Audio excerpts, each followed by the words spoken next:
My mother called me at 11:47 at night to ask about a song that was never played at my father's funeral. That sentence is not supposed to sound alarming. It is supposed to sound like the beginning of a story about an elderly woman calling her daughter at the wrong hour about the wrong detail. Her doctor would hear it and nod with professional sympathy. My brother would hear it and sigh with the particular patience he had been practicing for 2 years. I heard it and I got out of bed. Because my mother has never owned a piano. The church on Delaney Street where we held my father's memorial did not have a piano. We had chosen it specifically because we could afford it, and what we could afford did not include pipe organs or acoustic instruments or anything at all that would require a Schubert piece. There was no Schubert. There was a priest we had never met, a casserole someone brought to the house afterward, and my brother already in the parking lot, telling stories about our father to people who were still holding their bad coffee. She was not confused. She was leaving me a door. My name is Maya Reeves. I am 41 years old. I teach music at a public middle school in a city most people have never heard of, and I drive a 9-year-old car, and the family narrative about me delivered at dinners, in parking lots, across the phone to distant relatives, is that I could have been something if I had not, at some crucial point, failed to become it. For most of the last 12 years, I let them say it, not because I believed it. Because I had learned that arguing with a story only gives it more air. What I did instead was write things down. I have 4 green composition notebooks on the shelf above my kitchen sink. The first 3 are full, the 4th is close. What they contain is not dramatic. They contain dates, times, the exact words people said, small observations that look like nothing on their own, a thermostat reading, a phone left charging in the wrong room, a bundle of herbs taken off a wall hook, the word confused used in a doctor's office before the doctor had finished her own sentence. Small things. The kind that, placed next to each other in sequence over 12 years, form a shape. The shape is of my 68-year-old mother being slowly, carefully, very reasonably moved out of her own life, not through violence. There was never anything you could point at. Not through one large act that would show up clearly in a report. Through a thermostat set 3 degrees too warm, for months. Until she stopped noticing. Through a schedule on the refrigerator that listed her day in 30-minute increments she did not write. Through a simpler phone left on the counter to charge while her real one was somewhere else. Through one word confused, used often enough, with the right people listening, in the right tone of genuine concern, that it became the preemptive explanation for everything she said, everything she noticed, everything she wanted. I want to tell you what I found when I drove out there the next morning. I want to tell you what my brother did when I started asking questions, and what it cost me, and what the law could and could not do, and what happened when I had no institutional authority and no badge and no leverage beyond 12 years of careful attention and 4 green notebooks that no one had asked to read. Before I do, I need to tell you one thing. This story does not end with an arrest. No one in authority looked my brother in the eye and named exactly what he was. No check was written and returned. No newspaper article ran with his photograph. I know that is not the ending you came here for. I know because it is not the ending I came for either. What happened instead is this. My 68-year-old mother packed a small canvas bag. She put on her good gray coat. She walked 3 houses down the street on a cold April morning, and she closed a door behind her. And in that canvas bag, I found out later, was a brown leather notebook. Her handwriting. 2 years of dates. 2 years of exact words and small observations. She had been keeping her own records, not because I asked her to, not because anyone told her to, because she had watched me turn the thermostat down one afternoon in October, and she had understood immediately what that meant, and she had gone home that night and opened a notebook and started writing. My name is Maya Reeves. I teach music at Grover Middle School in a city that most people outside of it have never heard of, and most people inside of it are trying to leave. I have been teaching there for 9 years. Before that, I was a music critic for a mid-sized publication that no longer exists. I reviewed concerts and albums, and wrote long pieces about musicians that probably 40 people read, and 1 or 2 of them actually cared about. I was, by some measures, on my way somewhere. Then my father got sick. Then he died. Then I had what the therapist I saw for 6 months called an acute episode of grief-related anxiety, and what my brother Daniel called Maya, finally falling apart like we always knew she would. I stopped writing about music. I started teaching it instead, to 12-year-olds. In a school where the second-floor bathroom floods every time it rains, and the heating system has a personality of its own, and there is 1 violin with a broken A string that has been broken for 3 months, because the replacement strings are not in the budget until April. The family narrative about me is, Maya had so much potential. It's a shame. I have heard this said to my face and around corners and through walls for long enough that I no longer take it personally. It is just the weather in my family. It rains. Maya could have been something. It rains. What happened to Maya? It rains. Daniel is the successful one. Daniel is 38 years old and develops residential properties in the surrounding counties. He drives a gray SUV that is always clean. He wears clothes that fit precisely. When he walks into a room, people organize themselves slightly around him, the way furniture does when someone moves a couch, not consciously. Just the natural arrangement of things. He is very good at making people feel taken care of. That is a real skill. I am not dismissing it. I am saying it is also a very useful skill for someone who needs other people to not look too carefully at what he is doing. Our mother is Patricia Reeves. She is 68 years old. She taught second grade for 31 years. She has what her doctor described as mild cognitive concerns, consistent with early-stage changes, which is the careful way of saying that her memory is not what it was, that sometimes she loses words in the middle of a sentence and has to stop and reach for them, that she occasionally cannot remember which day of the week it is and needs to check the calendar on the kitchen wall. It is real. I want to be clear that it is real. Her memory is genuinely declining in some ways. I am not going to tell you that she was completely fine and Daniel invented everything. That would be a simpler story, but it would not be true. What is also true? She is sharper than Daniel thinks she is. She has always been sharper than people think she is. She just does not always choose to show it. I should tell you about the thermostat. The first time I noticed it, it was in October. I came to visit on a Sunday afternoon and the house was warm in the way that a greenhouse is warm, thick and humid and wrong for the season. I was wearing a sweater and I had it off within 5 minutes. My mother was in a cardigan. The thermostat in the hallway read 78 degrees Fahrenheit. I said, "Mom, it's 78 degrees in here." She said, "I know. Daniel said it. He says I need to stay warm." I said, "Mom, it's October. It was 55 degrees outside today." She said, "He worries." She said it the way you say something when you have already explained it to yourself enough times that the explanation has become the fact. I looked at the thermostat for a moment. Then I looked at the wall above the kitchen doorway. There had been a bundle of dried thyme hanging there since I was a child. My mother never explained it. It was just always there, and every time it fell down she put it back up. The hook was still in the plaster. The thyme was gone. "What happened to the herbs?" I said. "Daniel said they collect dust," my mother said. "He's probably right." I wrote both things in the notebook that night. The thermostat at 78.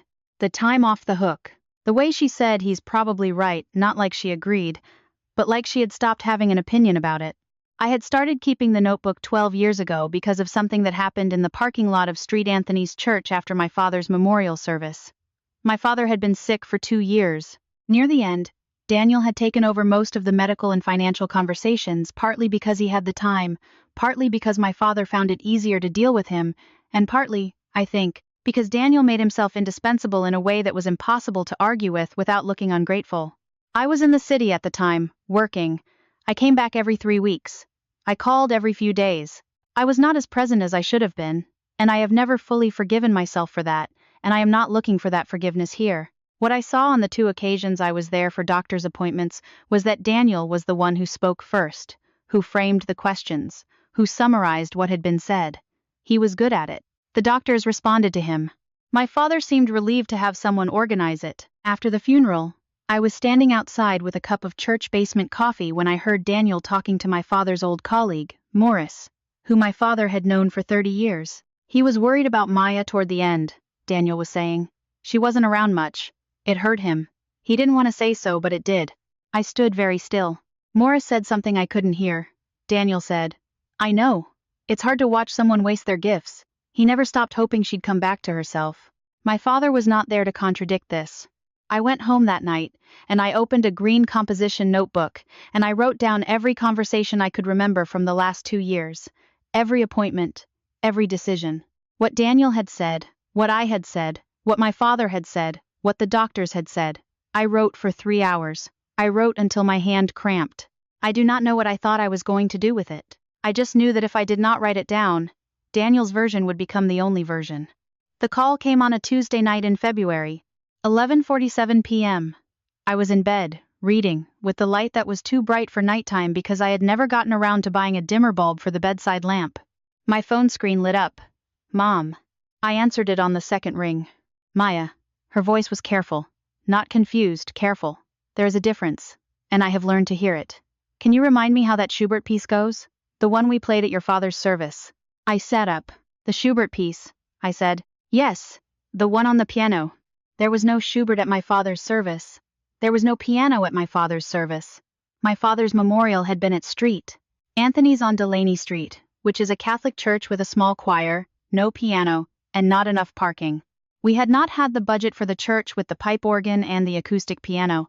We had barely had the budget for the catering. My mother knows this. She attended the service. She sat in the front row. She organized the catering herself, calling 3 different people to confirm the ham. Mom, I said, do you want me to come over tomorrow? A pause. Short. Almost nothing. That would be nice, she said. I'm going to sleep now. Good night, sweetheart. She hung up before I could say anything else. I called back. It rang 7 times and went to voicemail. I wrote in the notebook, Tuesday, February 4th, 11:47 p.m. Schubert call. No piano at funeral. She knows there was no piano. This was a message. She could not speak freely. I did not sleep. By 4 a.m. I had decided I would drive out in the morning. The drive to my mother's house takes 45 minutes on a good day. In February, on roads that the city has underfunded for salting since the budget cuts 3 years ago, it took an hour and 15 minutes. The kind of drive where you have too much time to think and the thinking keeps arriving at the same place. You should have done this sooner. You should have done this sooner. You should have done this sooner. My mother's house is a 2-story colonial on a street of 2-story colonials. White siding, dark shutters. The rose bushes she and my father planted along the front walk in 1989, which bloom every June, and which she has pruned herself every October for 30 years. The rose bushes had not been pruned. They were overgrown in the way that things get overgrown, when no one has touched them, not dramatically, not ruinously. Just with the particular sadness of things that used to be tended and no longer are. I parked in the driveway. The time was 9:48 a.m. Daniel's gray SUV was not there. My mother answered the door in a robe. Not her usual robe, a thinner one, pale blue, slightly too large. She smiled when she saw me, and the smile was entirely real. You came, she said. Of course I came, I said. She let me in. The house was 78 degrees. I stood in the front hallway and felt the heat like a physical thing. The thermostat on the wall read 78. I walked to it while my mother went to the kitchen to put on coffee, and I looked at it for a long moment. And then I looked at the hook above the kitchen doorway where the time used to be. Hook! No time! I looked at the kitchen. There was a new pill organizer on the counter, white plastic. The kind with a separate compartment for each day of the week, each time of day, labeled with a permanent marker in Daniel's handwriting. There was a schedule on the refrigerator, printed and laminated, listing my mother's appointments and activities in 30-minute increments from 7 a.m. to 9 p.m. There was a phone charging on the counter, not my mother's phone, which was a regular smartphone, but a simplified model with large buttons and a limited number of contacts, the kind they market specifically to people with cognitive decline. My mother's actual phone was nowhere I could see. I sat down at the kitchen table. My mother brought 2 cups of coffee and sat across from me. She looked smaller than she had in October. Not physically, she was not thinner. Smaller in the way that people become smaller when they have been in a reduced space for too long. How are you feeling? I said. Good days and not so good days, she said. She wrapped both hands around her coffee cup. Daniel says I've been having more not so good ones lately. What do you think? I said. She looked at me. Something crossed her face, not quickly, slowly, the way weather crosses a flat landscape. I think I'm fine on most days, she said. But he keeps better track than I do. I said, Mom, where is your regular phone? Daniel's charging it, she said. The battery gets low. Does it need to charge here? Or could it charge in your room? She looked at the counter. At the simplified phone sitting next to the pill organizer. She picked up her coffee cup and did not say anything. I'm going to turn the thermostat down, I said. Daniel has it where he likes it. Do you like it at 78? She was quiet for a moment. Then she said, I get cold. 72 is still warm, I said. I'll set it to 72. I got up and set it to 72. She watched me do it. She did not stop me. She did not say anything. But something in her face shifted, very slightly, in the way a window shifts when you open it a crack. I wrote in the notebook later, pill organizer, schedule, simplified phone, her phone charging but not accessible, thermostat at 78, rose bushes unpruned, the time. She did not object to 72, but she used Daniel likes it as the reason instead of what she wants. She answered, "What do you think with what Daniel tracks?" Daniel arrived at 11:15. He had not called ahead. He never called ahead at my mother's house anymore. He had explained this to relatives as not wanting to burden Mom with too many logistical conversations, and he walked in through the front door using a key he had made, as far as I could tell, sometime in the past year, though my mother could not remember exactly when he'd gotten it cut. He saw me at the kitchen table and his face did the thing it always does, assembled itself into warmth within approximately 1/3 of a second. "Maya," he said, "I didn't know you were coming." "Spontaneous visit," I said. "Great," he said. "Great." He set a bag of groceries on the counter, organic, everything labeled, the expensive kind from the store 40 minutes away that my mother would not have bought for herself. I was just picking up some things for Mom.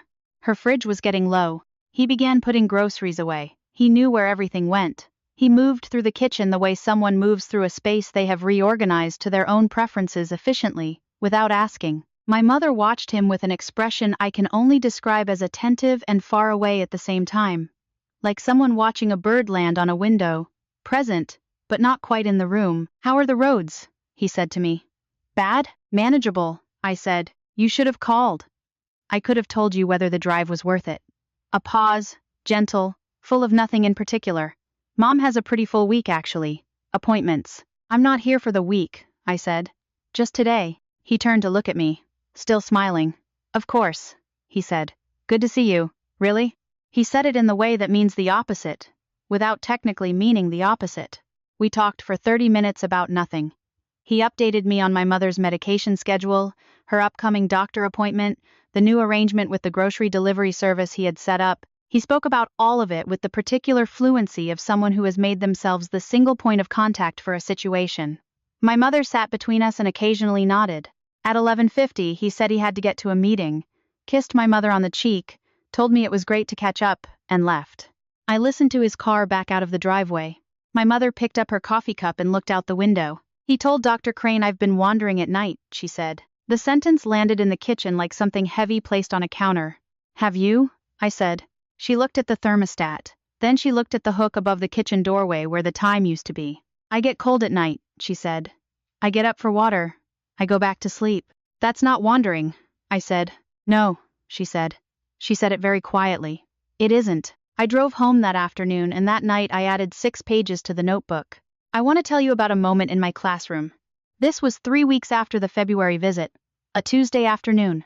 I was teaching Marcus, who is 12, and who has been learning guitar for 4 months, and who has the particular quality that some students have of working harder than they need to, because they want the thing itself, not the grade. He was trying to tune the G string. He kept overshooting it, tuning past the right note, then coming back, then overshooting again, getting frustrated, turning the peg harder. "Slower," I said. "It keeps going past. Because you're turning it too fast. Small adjustments. If you move it a lot at once, you'll overshoot every time." "How am I supposed to know when it's right?" "You listen," I said. "And you stop as soon as you hear it. The problem is you're anticipating the right note and then going past it trying to find it." He tried again. Slower. 3 small turns. The string settled into tune. He looked up at me. "How do you know when to stop?" he said. I said, "When it stops sounding like it's searching." I didn't think about Daniel when I said that. But I thought about it on the drive home. I thought about 12 years of notebooks. About the difference between turning the pegs slowly and knowing when to stop. About the fact that I had been writing things down for 12 years and had no idea what I was supposed to do when the notebook was full. Marcus kept playing. He played the same 4 chords in a loop for 15 minutes while the other students finished their worksheets. He is the kind of student who does not need an audience. He plays when no one is listening, and when everyone is listening, and the quality of attention in the room does not change what he does with his hands. I watched him and thought, that is a form of not needing approval I have never managed to learn. After the bell, the room emptied out quickly, the way middle school rooms always do, immediately and completely, as if someone has pulled a plug. Marcus was the last to leave. He zipped the guitar back into its case with the methodical care he gives to all his equipment, which is not his equipment but the school's, and he knows the difference. At the door he stopped. "Miss Reeves," he said. "Are you okay?" I said, "Yes." "Why?" "You have that face," he said. "What face?" "The one where you're in 2 places at once," he said. He said it simply, the way 12-year-olds sometimes say things that are true without knowing they are doing anything unusual. Then he left. I sat at my desk for a while after that. The room smelled like dry eraser, and the faint mustiness of instrument cases that are opened twice a week. The broken violin with the missing A string was on the shelf where it had been for 3 months. I looked at it. I thought, I should call about the budget for that string. I have been meaning to call. I have been meaning to call for 3 months. There are things you keep not doing because there is always something larger and more urgent and more frightening, and then one day you realize that the thing you kept not doing has become its own kind of absence. I called about the violin string on my way to the parking lot. They said they would look into it.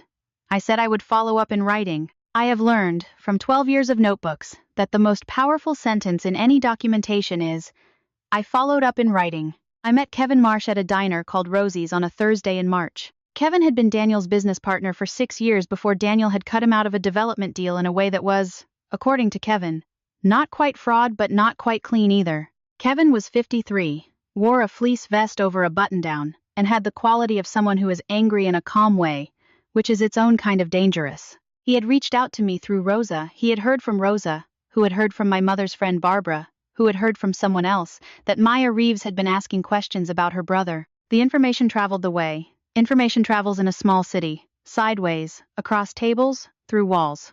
I told him I was not investigating anything. I was just a family member with concerns. He said, right. He said it the way you say it when you mean, sure you are.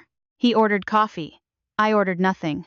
We sat in a booth near the window where the vinyl was cracked along the edge, and you had to position yourself to avoid the sharp part. Daniel has been signing documents, Kevin said. Can you be more specific? I said. He was. He told me about a property transfer, a parcel of land adjacent to a development Daniel was working on, which was not Daniel's to transfer, which bore a signature that matched Patricia Reeves on a line marked property owner. He had seen the document. He had a copy of the document.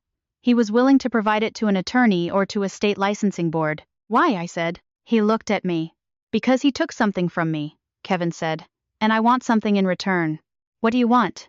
A clear path, he said. To bid on the Hillcrest contract without Daniel in the picture. I sat with that for a moment. Kevin was not a good person doing the right thing. Kevin was a person with a grievance who had found a way to use that grievance constructively. The information was real. The motive was not pure. Both of those things were true simultaneously. I'm a music teacher, I said. I don't have the ability to promise you anything about any contract. No, he said. But you know people who might. I know no such people, I said. He finished his coffee. Think about it, he said. He slid a business card across the table and left. I sat there for 10 minutes after he was gone. The business card had a small coffee ring on one corner. I wrote in the notebook, Kevin Marsh, property transfer document, signature on land parcel, motive, revenge, information, possibly accurate, person, unreliable, cannot be only source. Document itself is what matters, not Kevin. The relatives called within 48 hours of each other. My cousin Barbara first. She is not close to me or to Patricia, but she is close to Daniel, which means she is close to Daniel's version of events. She called on a Sunday morning and told me that Daniel was very worried about me, that I seemed to be under a lot of stress, and that she hoped I was taking care of myself. This is the language of someone who has been given a talking point. It sounds like concern. It is delivered as concern. It is, in fact, a message. We have been told what to say about you. My cousin Tom called 2 days later, more directly. He said Daniel had mentioned I might be getting some ideas about Mom's finances, and he just wanted to say that they all thought Daniel was doing a wonderful job and that stirring things up would only upset Patricia. I listened to both conversations without much response. After Tom hung up, I sat at my kitchen table and looked at the 4 green notebooks on the shelf and thought, this is what it looks like from the outside. I look like the person who is causing trouble. And then I thought, Daniel has had 12 years to practice saying that, and I have had 12 years of notebooks that I have never shown anyone. I called Dr. Crane on a Wednesday afternoon. HIPAA is a real thing. She could not tell me anything about her patient's medical history, her current condition, her treatment, or her medications. She said this clearly, at the beginning of the conversation. What she said after that I am going to tell you carefully, because she chose her words carefully, and I want to honor that. She said, I can tell you that I have concerns about certain recent interventions that may have affected my patient's cognitive presentation, and I can tell you that when those concerns were raised with a family member, they were not addressed to my satisfaction. She paused. I can also tell you, she said, that I have asked to see my patient independently at her next appointment, without a family escort. She did not say who the family escort had been. She did not need to. Is she safe? I said. Another pause. That question has a complicated answer, she said. She is not in physical danger. But safety has more than one dimension. I think you understand what I'm saying. I said that I did. She said, if your mother expresses a preference to you about her living situation or her care, please encourage her to tell me directly at our next appointment. I said, when is her next appointment? I'm not able to share that, she said. But it's relatively soon. I thanked her. I wrote in the notebook. Dr. Crane. Concerns about interventions affecting cognitive presentation. Asked to see patient independently. Safety has more than one dimension. She knows. She can't say it directly. She's working within what she can do. The notebook disappeared on a Saturday in March. I had left it at my mother's house during the February visit.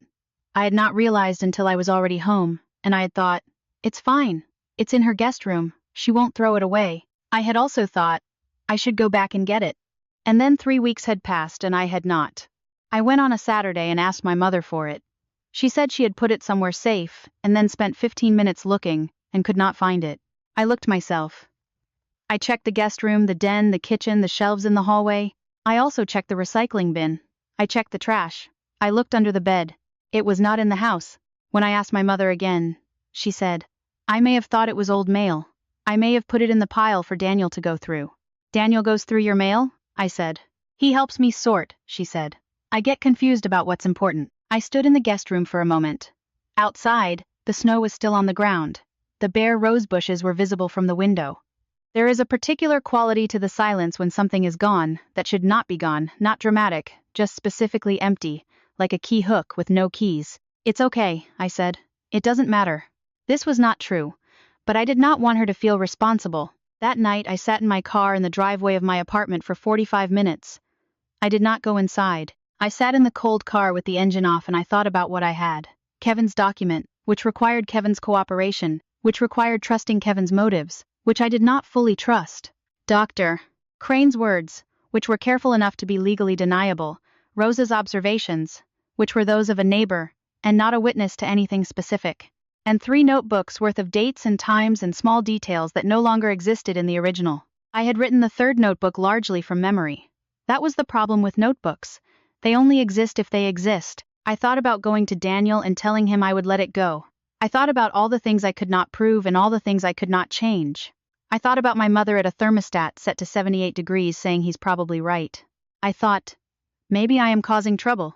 I thought, maybe he's right that I'm the destabilizing influence.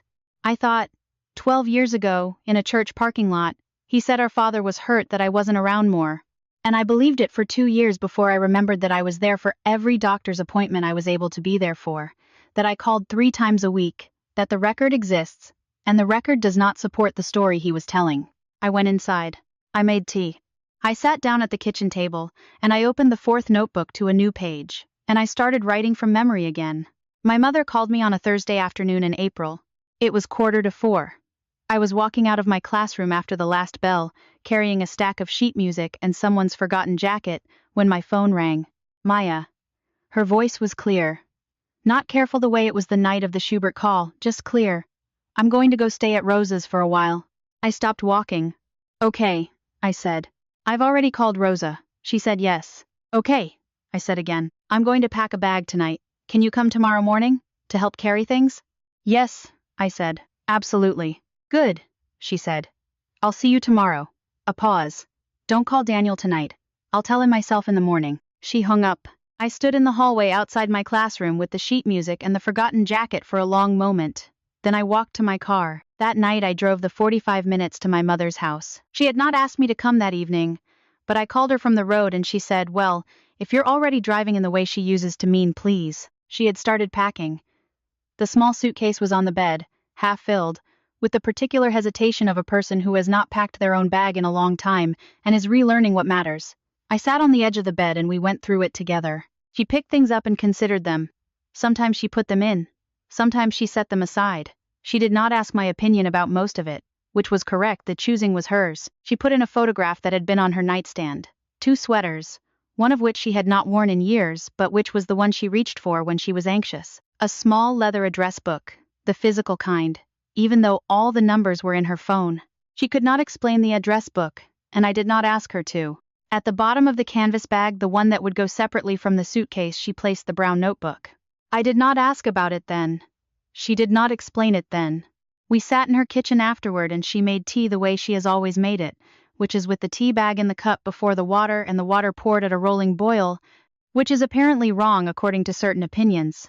But which is how she does it, and which is how it tastes like itself. We talked about Rosa. About how Rosa's back garden gets morning light that Patricia's does not. About whether Rosa's cat, who is named Gerald after Rosa's third-grade teacher for reasons Rosa has explained but which my mother can never quite reconstruct, would be a problem for my mother's mild allergy. Gerald is very old, my mother said. He doesn't move around much. That probably helps, I said. He sits by the window, she said. Rosa says he watches the street. She says he's very interested in what the neighbors are doing. Good company for you then, I said.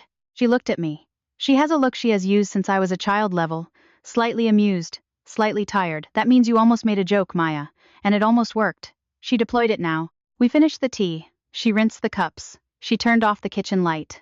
In the hallway, she looked at the thermostat one more time. It was at 78. I'll leave it, she said. He can deal with it when he comes. The implication being, he will come, he will find the thermostat, and he will find the house empty, and he will turn the thermostat to whatever number he chooses, and no one will be there to have an opinion about it. Okay, I said. She hugged me at the door. Longer than usual. Then she went inside. I sat in the car for a few minutes before driving away. The street was quiet the way streets are quiet late in the evening in April. Not the silence of cold, but the silence of things warming up slowly, considering whether to begin again. I arrived at my mother's house at 8:15 the next morning. She was dressed. She was wearing her good coat, the gray one she saves for occasions, which she has apparently decided this is. Her hair was done. There was a small suitcase in the hallway, and a canvas bag on top of it, and her regular phone, her real phone, not the simplified one, was in her coat pocket. The simplified phone was on the kitchen counter. Charging. She had left it behind. I picked up the suitcase. She picked up the canvas bag. There's something in the bag I want to show you, she said. In a minute. We went through the kitchen. She looked at the thermostat on the way out. She stopped and looked at it for a moment. The dial was at 78. She reached out and turned it to 68. She put her hand back in her pocket. We walked to the front door. I want to be honest about what happened next, because I think it is important. Daniel arrived at 8:31. We were in the front hallway. He had not been called. I found out later that he had driven by that morning, as he sometimes did, and had seen my car in the driveway and pulled over and decided to come in. He walked in through the front door with his key. He saw us. He saw the suitcase. He saw my mother in her good coat. His face went through several things very quickly, and then it composed itself. Mom, he said. His voice was the low, careful voice.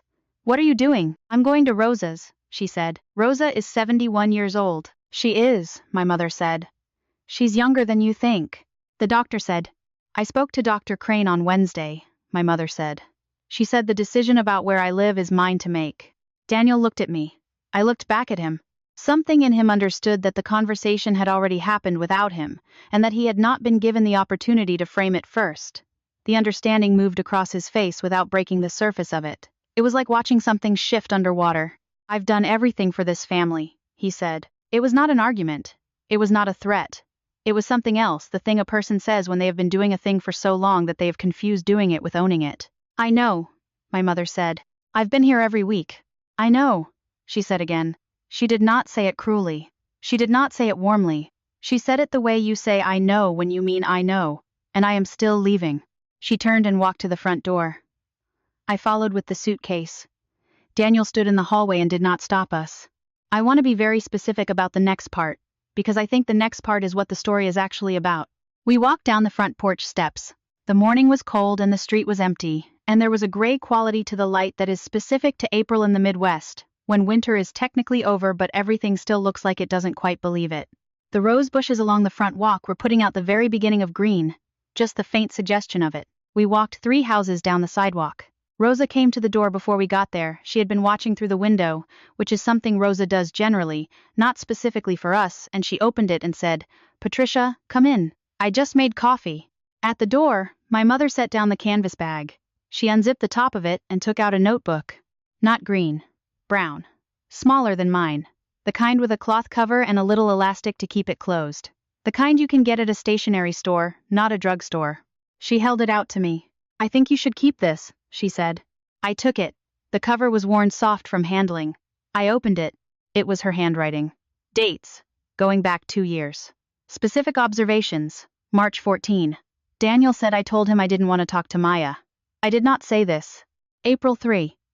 Daniel told the pharmacy my prescription needed to change. Did not mention to me first. September 17. Asked Daniel for my mail. He said he would bring it. It has been 11 days. December 2. Turned the thermostat to 68. He reset it to 78. I turned it to 68 again. He said I was confused about temperature. At the bottom of that last entry, in her small, careful handwriting, she had added, "I am not confused about temperature." I looked at her. She looked back at me with an expression. I am still, months later, working out what to call. It was not triumphant. It was not sad. It was the expression of someone who has been doing something quietly for a long time and has finally found the right moment to do it out loud. "You've been keeping a notebook," I said. "Since October," she said. "When you turned the thermostat down." I thought, if Maya is writing things down, I should write things down too. She went inside. The door closed. I stood on the front walk of Rose's house in April, with my mother's brown notebook in my hands and the faint beginning of green on the bushes down the street, and I did not know what to do with the feeling that arrived then, which was something between relief and grief and the particular quality of being very tired and very, very glad to be tired. Here is what happened after. Kevin Marsh filed a complaint with the State Real Estate Licensing Board about the property transfer documents. He provided the document he had been referencing, along with 3 other records he had been collecting for reasons entirely his own. The complaint triggered an investigation into Daniel's licensing records. My mother's brown notebook, her dates, her observations, her records of what she had said and not said, corroborated several discrepancies in the timeline Daniel had provided to her doctor and to her attorney regarding the property documents. It did not prove forgery, but it created enough inconsistency in Daniel's account that the investigation did not go away quickly. Daniel's license was suspended pending investigation for 4 months.